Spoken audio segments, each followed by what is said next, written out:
We left our last discussion to decide about the lineage of the kings of Israel and whose right it was to sit upon the throne of David. The time of Israel being taken into captivity, that is Judah being taken into captivity by the Babylonians around the year 600 BC, there was no king in Israel. But there were still the prophets of God who prophesied of things yet to come. And there was a prophet taken into Babylonian captivity by the name of Daniel. Now we all probably know the story of Daniel in the lion's den and Daniel and his three friends in the story of the being thrown into the fire. And that's probably, to many people, the extent of their knowledge of what the prophet Daniel has to say. Because the prophecy of Daniel is sometimes difficult to understand because it uses lots of types and terminologies and so forth to describe events that one has to look very closely at to decide what he's talking about. Now there's two notable prophecies given in the book of Daniel. First one's found in the 2nd chapter. The second one is found in the 8th chapter. Now the first one in Daniel chapter 2 is very easy to understand, although the story is long and complex. The end result is fairly easy to understand. He sees an image, and the image represents 4 or 5, depending on, we come down to the last part of it, the feet of iron and clay. 5 different eras from the time of Daniel the prophet, that is the Babylonians, down to the present time.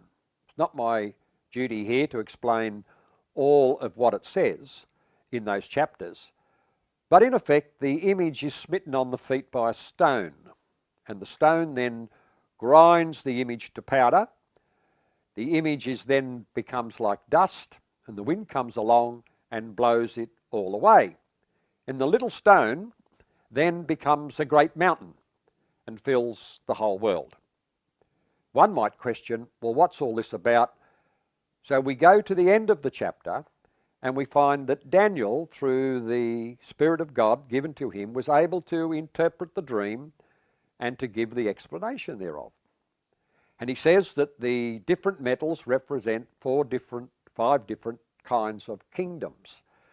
And he says, but in the last days, in the days of the feet of iron and of clay, he says, the little stone smiting the image on the feet represents the destruction of all earthly empires. Not the destruction of the world, but the destruction of the dominions of those particular kingdoms. The stone that becomes a great mountain and filling the whole earth represents the kingdom of God. And it says, in the days of those kings shall the God of heaven set up a kingdom which shall never be destroyed. It wasn't to be left to other people. It was to last forever. You read that in the 44th verse of the 2nd chapter of Daniel. So God has decreed in the time of Daniel that at a certain time God was going to set up a kingdom that would never be destroyed. And that's represented by the little stone that smites the image on its feet and blows the rest of the empires of this world away, and the kingdom of God is established not in heaven, but on the earth. Now the same thing is mentioned in the 8th chapter, except this time instead of using an image of differing metals, he uses an image of different kinds of beasts.